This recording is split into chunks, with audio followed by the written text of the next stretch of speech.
napakawais talaga, Coach Oli, ni Pangulong Duterte. Galing. Hindi ba? Inilagay niya yung issue na dating local lang, inilagay niya sa world stage.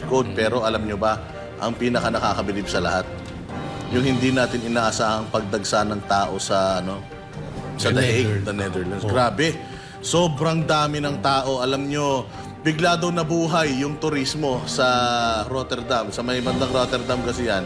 Bigla daw nabuhay yung turismo. Sold, yung fully booked yung mga hotels.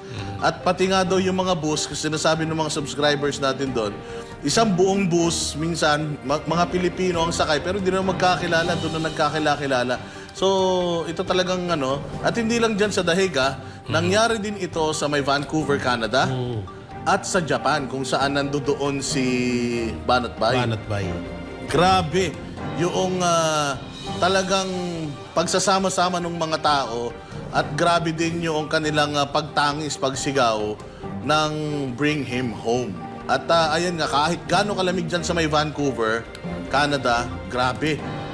O nag-i-snow talaga pero sila, nagmarcha pa din sila dyan. At yun nga yung sa The Hague, nakikita natin from Paris, from Belgium, yung iba, nagpunta sila dito para magpakita ng suporta. At first time ito, Coach Oli, dyan sa The Hague na dati kasi, pag merong isang pinuno na luwabag sa karapatang pangtao at ang kaso ay crime against humanity, pag dinala mo dyan, usually, yung mga taong nagpoprotesta, yung pro sa pagkakakulong noong isang leader na yon, doon talaga sila nagrarally dyan. Pero this time, it's the other way around.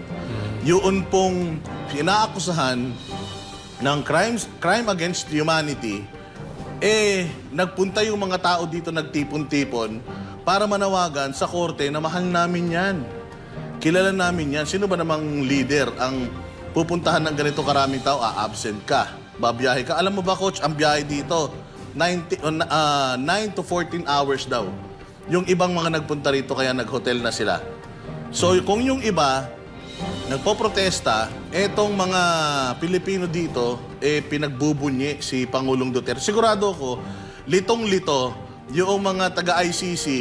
At ayan na nga, pinipick up na nga ng mga international vloggers and media etong istorya na ito. Napakawais talaga, Coach Oli, ni Pangulong Duterte. Galing. Hindi ba? Inilagay niya yung issue na dating local lang, inilagay niya sa world stage.